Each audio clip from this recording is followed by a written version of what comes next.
wanakosa kwa ile center ya decision making. 79 communities. Wale walikuwa pale ukingoni wa Bomas ni walikuwa 79 from all parts of the country. So ndio uliwasikia wakisikia jana au pia wako sasa. Katika hii this minority focus, a group that you are chairing, when did it start?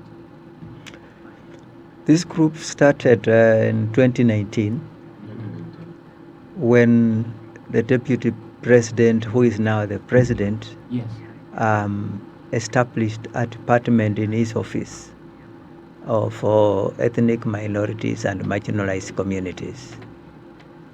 Bila alifanya hivyo, nazi pia tukajitambulisha, tukasema sisi tunatoka kwa hizi communities, na tukashukuru hiyo ofisi kwa introducing that department.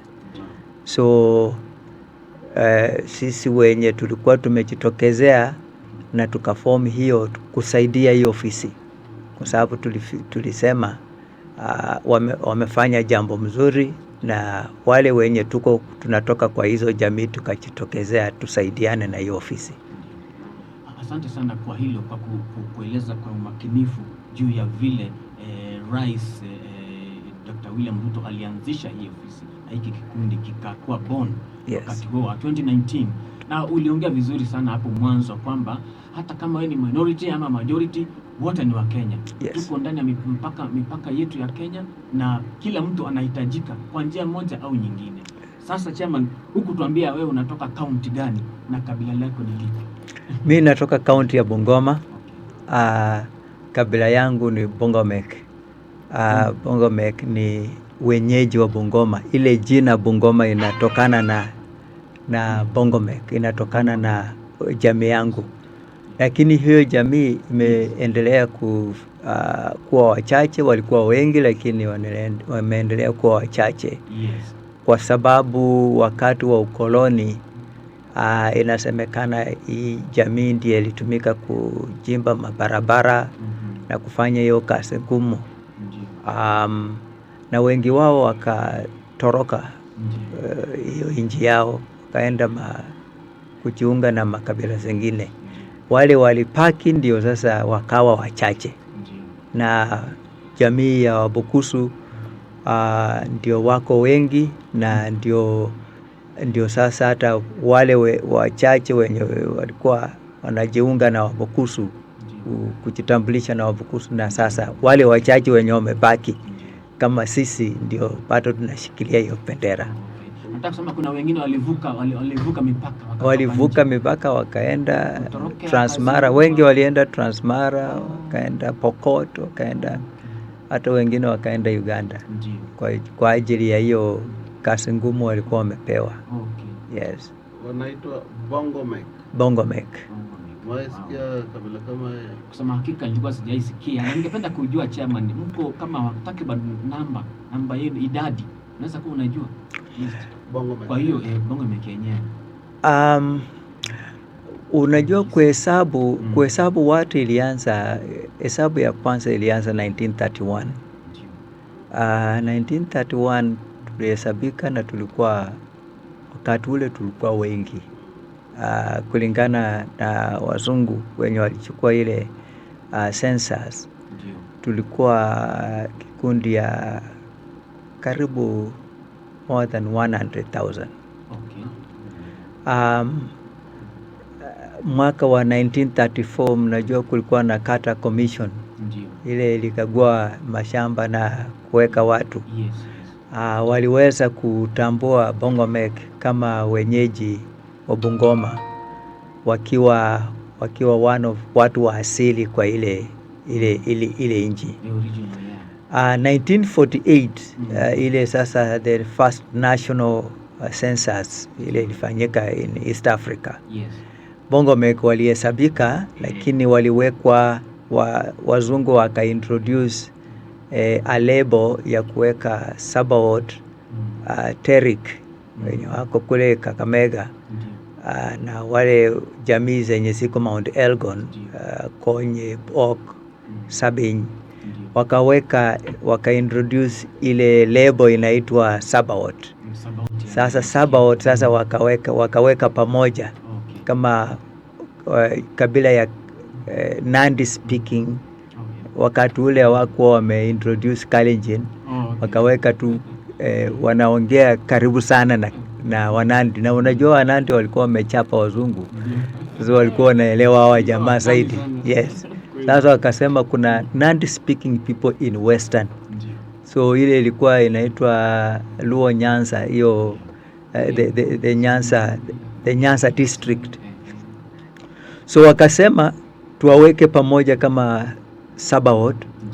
1962 kukawa na sensa zingine, 1969. Sasa 1969 Moi naye akapoteza, badala ya kuhesabu hao wazee na watu wa Bongomek, akawaweka kama Sabaot, ikawa sasa ni kabila subgroup of Kalenjin. Sasa 1969 ndio Moi alianzisha Kalenjin vile inasikika sahi as a tribe. Saa wakaendelea kuiweka chini ya makabila zingine, ndio sasa unapatikana sasa hii Bongomek wakawa kama ni wako concealed, ni kama hawapo, lakini hao walikuwa wanajijua hao ni kabila distinct. Na pia hiyo ndio imekuwa kwa makabila nyingi, wale sasa wamejitokeza, wengi wamekuwa under other labels of tribes. Lakini ndio jana walikuwa wanasema tumetambuliwa na Rais Ruto, tujumuike pamoja, tujiite sisi ni nani vile tulivyo. Sasa 2009 kwa sababu ya UNESCO ilikuwa ilikuwa na report ya kuangaza kuwa kuna makabila zinaangamia actually facing extinction. Sasa ndio ikasema for them to be protected they must be given codes, wahesabike, watambuliwe in the census. Sasa ndio tukapatikana kwa census ya 2009. 2009 pati mbaya tukawa 3,074 from 80 in 1931. Badala ya kuincrease, sisi tulikuwa tuna reduce kwa sababu ya watu kutoroka na kujitambulisha kama watu wengine. So in 2009 tukawa 3,074. 2019 the recent census, tukawa 2,049. 3,049. 3,040. So tume reduce na something like 25. Yeah. So unaona hii ni kabila yenye inaendelea reduce unless something like happened yesterday. Yeah. Ndio watu wengine sasa wataanza kusema hata mimi ni Bongomek, kwa sababu vile tulikuwa tunaendelea watu wanachagua wawe na ile kikundi yenye wanaweza kupata mapato, wanaweza kupata advantage in education, in employment, in almost everything. Hakuna mtu anataka kujitambulisha na ile kabila yenye naendelea kuchichimia. Hivyo ndivyo tumeona katika hili kongamano la jana. Uwakilishi ulikuwaje? How was the turn up? Watu walitoka wakiwakilisha maeneo yapi? Yote ya Kenya ama maeneo fulani? Yote ya Kenya. In fact, we were overwhelmed by the response. Kwa sababu vile rais aliteua ile unit sasa katika under his office, one of the units under his office, ile ya minority and marginalized communities in Kenya. Akainua ikawa sasa under his unit, na pia tukasema tutasaidiana nao. Ndio. Na sisi tukaja tukaelezea yule director huwa kuna celebrations by the United Nations tangu 1992 hatujawahi kucelebrate. Tunaweza kucelebrate hiyo ya kwanza katika Kenya. So Naye it's a day that is always marked all over the world. It's marked all over the world That in Kenya, for the last 31 years. Now, for the first time, we were celebrating it yesterday. So this thing started 1 month ago, a very short time, and the president was kind enough. He mobilized his ministries and said, "You have to help these people celebrate this day." And so that number, we were happy that people came from all parts. Mandera, almost 1,500 kilometers from Nairobi, they came, and the government sponsored many of them to come. in Kenya, when you talk of the minority tribe, the minority community, the only community that's known is the Ogiek. Now I've heard of Bongomet. Yes. Is this marginalization happening to specific groups, or all the counties you must find some group marginal, some minority in every group? Like if you go to the Luo Nyanza, I think they are not Luo Nyanza, but you go to the Nyanza province, the Koreans. The Koreans are assimilated. Do they fall under the minority, or which are some of the minority groups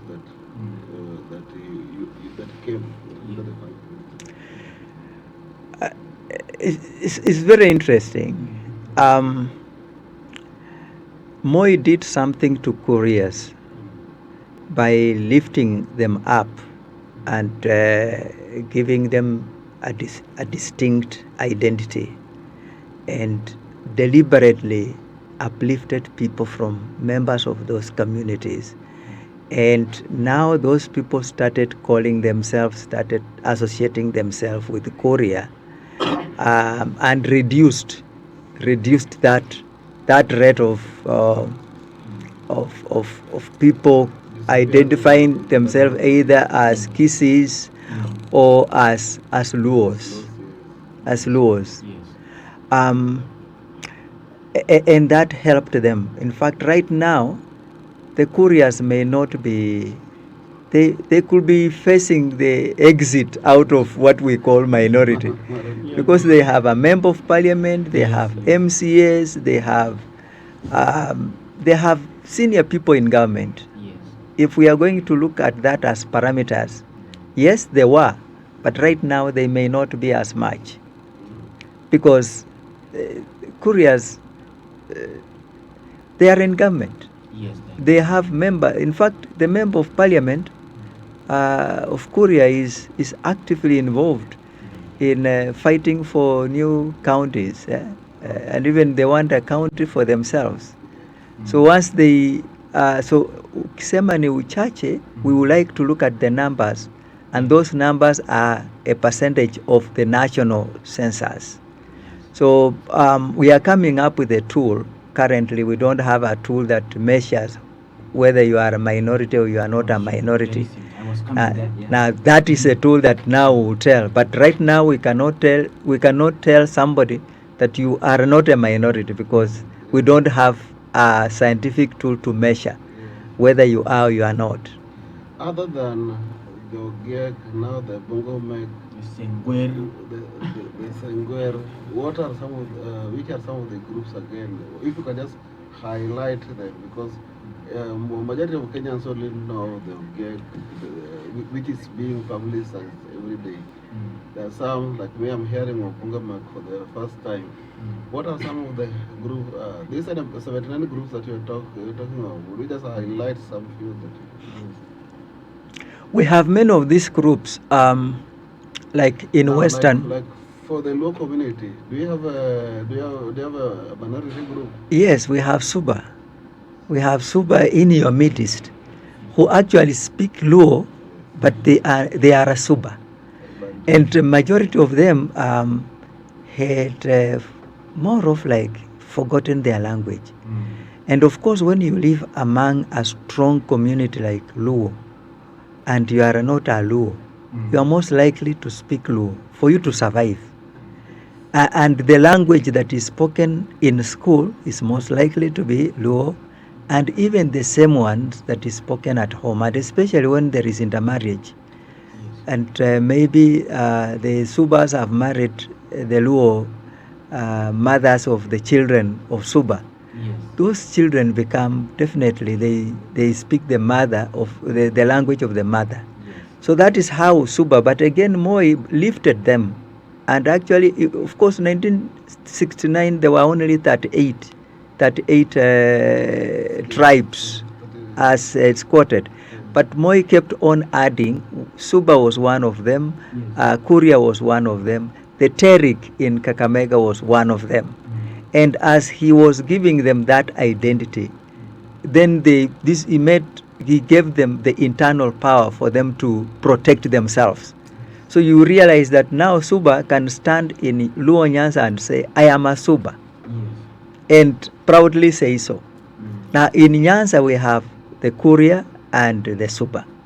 When you come to Western Kenya, we have the Terik in the part of the Vihiga, we have the Bongomek in Bungoma, we have the Batura among the Luya minority in Bungoma County. Then in Mount Elgon, all the subgroups who are distinct, like the Bok in Cheptais, the Kony in Kapsakwany, the Okiek of Mount Elgon in the Moorland, then the Sabine, who are those sides of Endeves.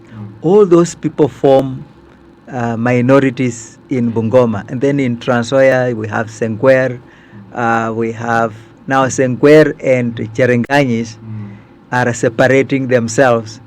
Then you come down to now Rift Valley, the lower side. You come to now the Mao Okiek. They are in different districts. Then you come here in Nairobi. We have come to Nairobi. We have the Nubis. Then we have the Isaac from the corner communities, but they have moved here in Nairobi. We also have Indians. Indians are a minority, but they are not marginalized. They are a few, but they have the economic power. So we don't count them when we are saying minority and marginalized, kwa sababu hawajatengwa. They can use their powers to influence their way, whatever. So those ones are a few, but they will not even emerge. Influence. Yeah.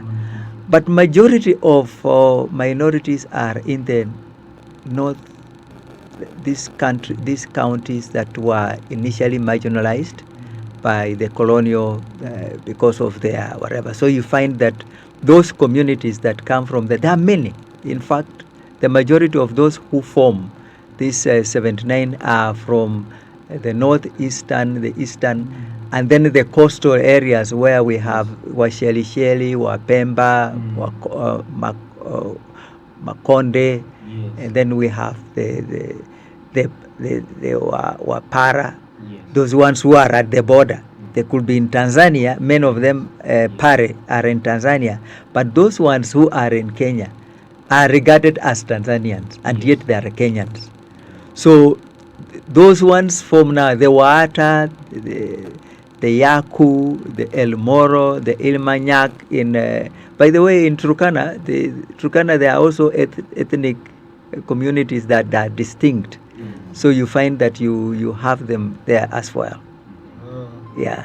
And many more are going to discover themselves to self-identify that I am a minority. Now, identifying these communities begins with you coming out to say, I am a minority. And then now you can say how you are a minority. One is number. It's few in number. But because of being few in number, because of that, then you are not able to have a constituency of a ward where you can elect your own MCA. That means you cannot even have a member of parliament. That means you cannot, even when you don't have these people who can fight for you politically, then you appoint if representation also becomes a problem. Now, if you cannot be in government by appointive and you are not in government by elective, then you are nowhere. So that is how they are called minority and marginalized. They are at the margins of everything in Kenya. Yeah. Without representation, without strong representation, then who fights for you? Because every region has governors, every region has MPs, have MCAs. Senators. Now for these minority groups, especially the ones in northern Kenya, who represents them other than you people? And that's a good question. Who represents them? No one represents them, and that's why they are at the margins. And the Constitution, Article 10, those who do civic education, the value number 15 says protection of the marginalized.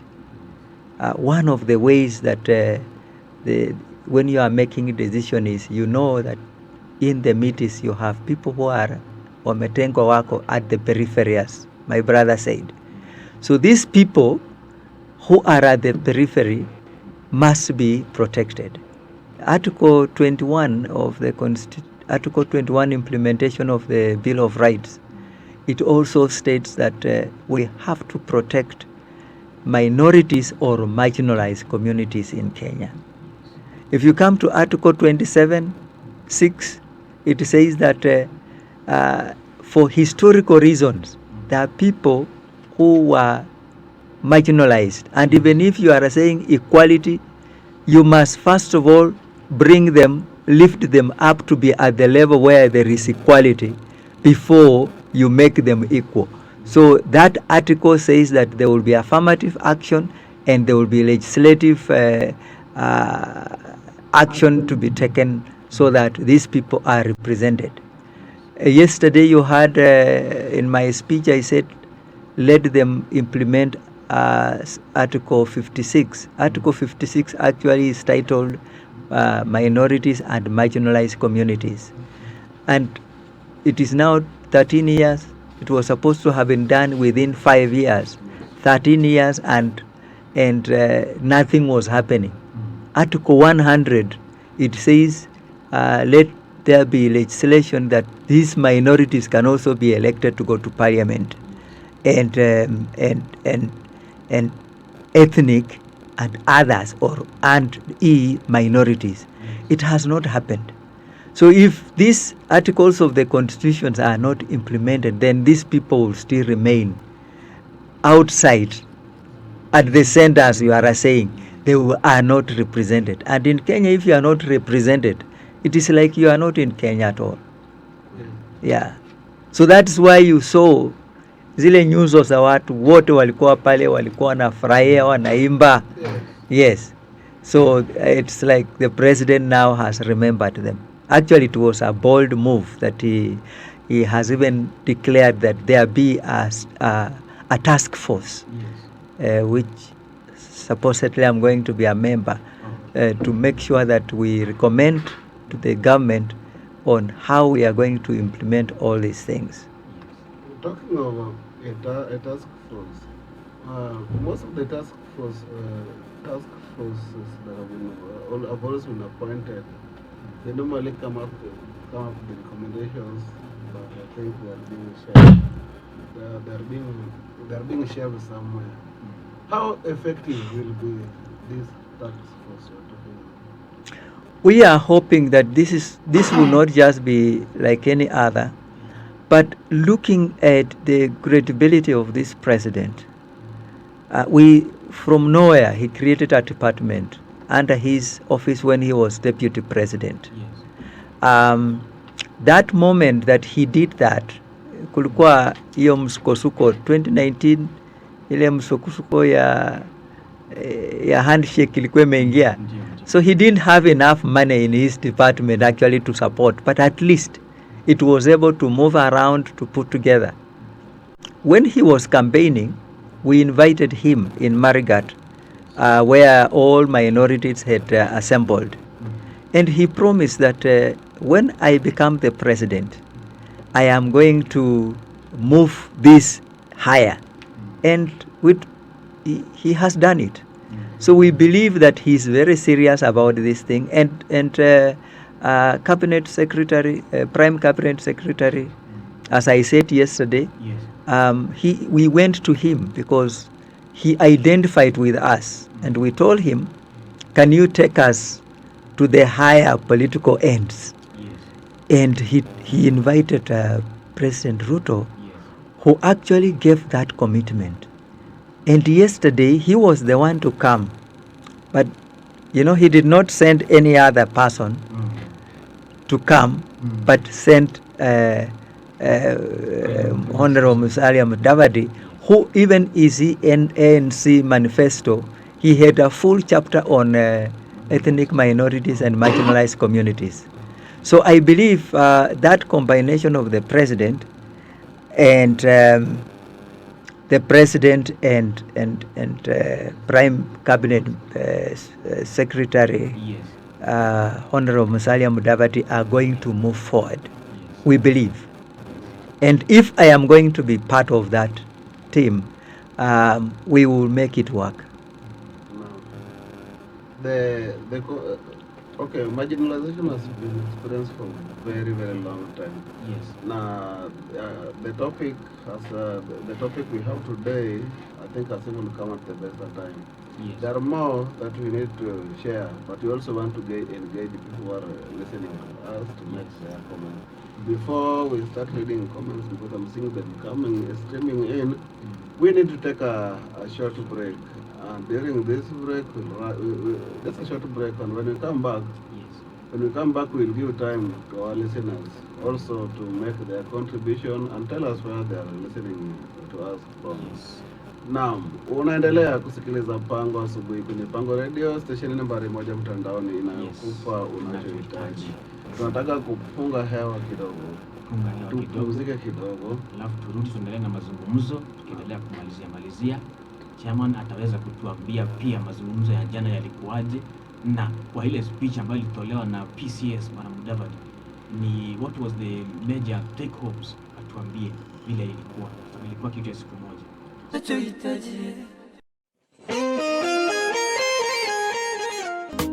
Pango Radio.